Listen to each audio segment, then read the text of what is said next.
Espiritong bumubuhay, ang salita mo may kapal, buhay mo ang tinataglay.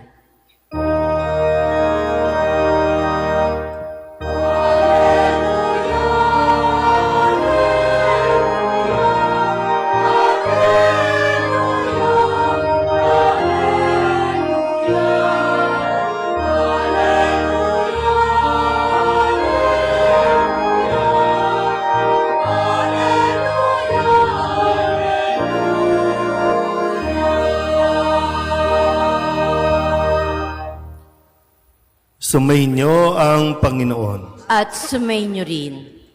Ang mabuting balita ng Panginoon ayon kay San Lucas. Papuri sa iyo, Panginoon.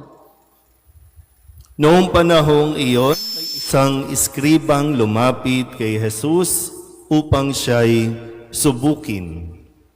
Guro, aniya, ano ang dapat kong gawin upang magkamit ng buhay na walang hanggan? Sumagot si Jesus, ano ang nakasulat sa kautusan? Ano ang nababasa mo roon?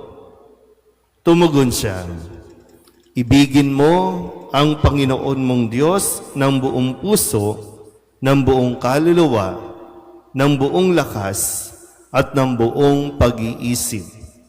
At ibigin mo ang iyong kapwa gaya ng iyong sarili. Tama ang sagot mo, wika ni Jesus. Gawin mo iyan at mabubuhay ka. Sa hangad ng iskriba na huwag siyang lumabas, nakahiya-hiya, tinanong niya uli si Jesus, sino naman ang aking kapwa? Sumagot si Jesus, may isang taong naglalakbay buhat sa Jerusalem patungong Jericho. Inarang siya ng mga tulisan, kinuha pati damit sa katawan, binugbog at halos patay na ng iwan.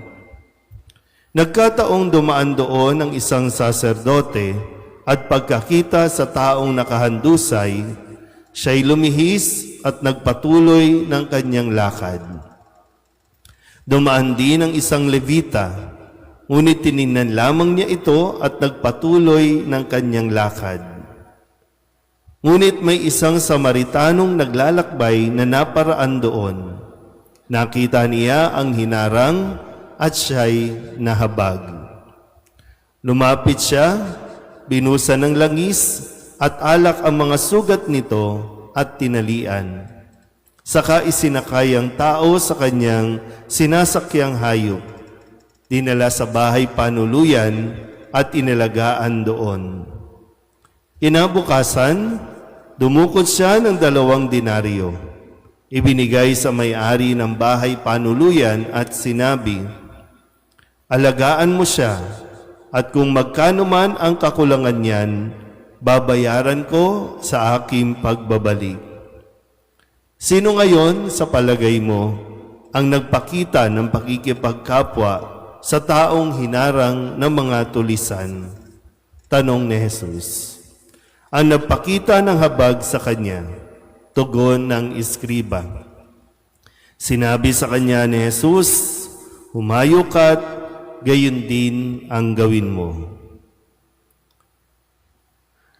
Ang mabuting balita ng Panginoon. Pinupuri ka namin, Panginoong Hesukristo.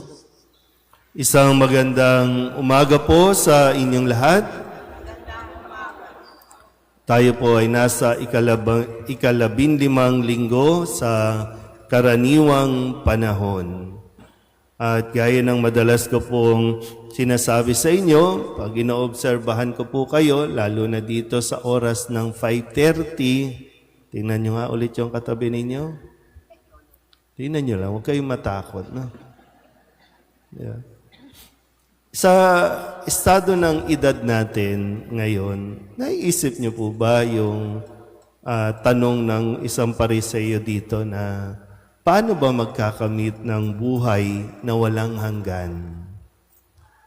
Naisip niyo ba yung buhay sa kabila? Kasi bahagi yan ng ating pananampalataya na pagkatapos ng buhay dito, may buhay sa kabila. Kaya nga madalas natin sinasabi, kapag may namamatay, sumakabilang buhay siya. At doon sa kabilang buhay, dalawa lang naman ang paglalakbay na gagawin natin. Either daan patungo sa buhay na walang hanggan o patungo sa buhay na walang hanggang paghihirap. Buhay sa langit o buhay sa impyerno. Naisip po ba ninyo o hanggang ngayon ang gusto nyo at ang dinadasal nyo pa rin ay, Lord, sana mahabang buhay pa. Minsan kahit nga ubos na yung ngipin natin, gusto pa rin natin mahabang buhay. Kahit na bedridden na nga minsan, no? Kahit sakitin na, gusto pa rin natin, Lord, mahabang buhay. Higit dyan kasi ang dapat nating inaalala. Magkakaroon ba tayo o magkakamit ba tayo ng buhay na walang hanggan? Kasi sa ating pong ebanghelyo, yung isang iskriba na lumapit kay Jesus, hindi lumapit para tanggapin si Jesus, hindi lumapit para matuto kay Jesus, kundi lumapit siya para subukin yung talino ni Jesus dahil ang mga eskriba ay itinuturing na mga scholars, mga nakakaalam ng batas. Yung kautusan ng Diyos na ibinigay kay Moises ng napakahabang panahon, sila yung mga expert dyan. Pero hindi nangangahulugan na dahil alam mo ang kautusan, dahil alam mo ang batas, magkakaroon tayo ng buhay na walang hanggan. Naintindihan po ba?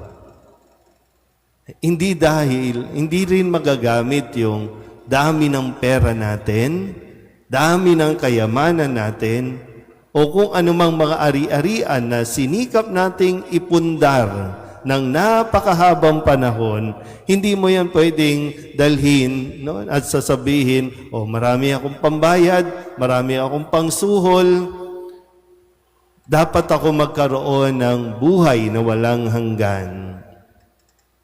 Pero minsan naisip mo din, no? Sige nga, tingnan nyo nga ulit yung katabi ninyo. Tingnan nyo, ba't ba natatakot kayo, no? Pag yan namatay, hindi mo matitingnan yan. Pero, bakit wala kang buhay? Gusto mong mabuhay, pero bakit ang lungkot ng buhay mo? Anong sense?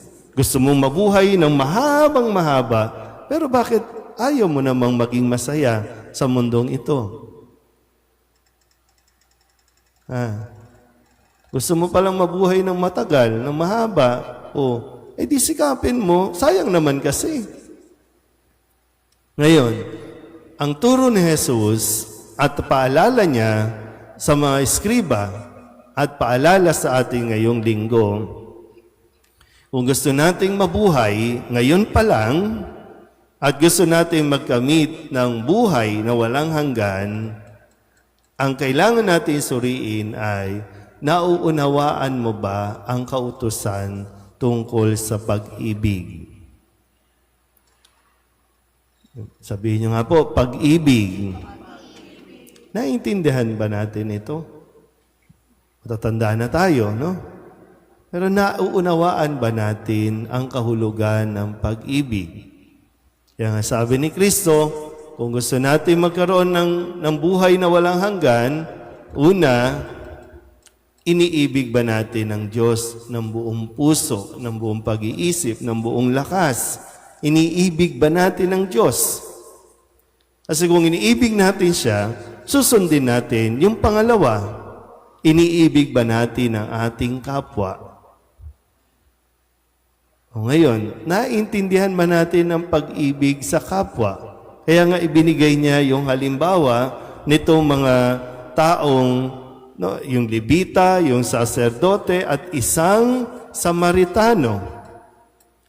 Inaasahan na yung saserdote at yung Levita, sila dapat ang unang magpapakita ng pag-ibig sa kapwa sa pamamagitan ng pagtulong. Kasi yun yung, kaya nang sinabi ko kanina, gusto mong mabuhay ng matagal, ng mahaba, pero bakit hindi tayo marunong makipagkapwa? Kadalasan, ang pagkaunawa natin ng pag-ibig sa kapwa, unang-una siyempre yung pagtulong. Pero anong pinipigil sa atin para talagang tumulong tayo ng totoo, yung genuine? Kung tutusin po, yung sabi po nila ng mga scholars, kaya hindi tumulong yung saserdote ay dahil ayon sa kanilang custom o tradition. Dahil saserdote, maglilingkod yan sa altar, sa dambana. Bawal yung maging marumi. At para sa kanila, kapag humawak ka ng taong sugatan, duguan, ituturing kang marumi. So, kung marumi na siya, paano siya makakapaglingkod sa dambana? Ayon din sa iba, nasa pag-aaral, yung mga Levita ay hindi rin pwedeng tumulong doon dahil siya ay mayroon din mga pinaniniwalaan at sinusundan ng mga ritual. At tanging yung Samaritano ang parang sabihin nating hinigitan pa yung inaasahan. Kasi yung Samaritano, sila yung mga iniiwasan ng mga Hudyo. Pero siya pa ang nagbigay at nagpakita ng habag sa nangangailangan. At ito yung aral na itinuturo sa atin. Kung gusto natin magkaroon o magkamit ng buhay na walang hanggan, tutulong tayo hindi dahil obligasyon natin. Nakukuha niyo po ba? Bagamat sa atin, pwede niyo sabihin, bakit niyo tinutulungan ng iyong pamilya? Obligasyon ko kasi. At dahil nagiging obligasyon, nagiging mabigat para sa atin ang tumulong. Kaya nga, yung pagkahabag, tutulong ka dahil mula sa iyong puso, nahabag ka sa kalagayan nila. Kaya gusto mong tumulong. Bakit hindi tayo makatulong? Sasabihin natin, kasi hindi naman natin kapartido Hindi naman natin kaalyado yan Kaya nga, bakit, tayo, okay tayo dito. Bakit may mga probinsya na ngayon binabaha, ngayon maraming gutom, ngayon, bakit? Hindi natin kaalyado yung mga yun.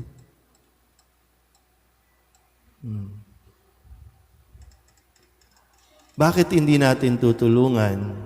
O bakit natin tinutulungan? Yung tinatawag nating label. Anong label natin? So kaya kita tinutulungan, kasi jowa kita. Yun ang label natin. Bakit kita tinutulungan? Kasi ang label natin, magkakampi tayo. So kung hindi ka kakampi, hindi kita tutulungan. So anong label? At bakit tinitingnan natin yung mga labels natin para tumulong at hindi tumulong? Kaya nga dito sa Samaritano, yung isang lalaki na binugbog, halos patay na, hindi naman niya alam kung anong lahi yun.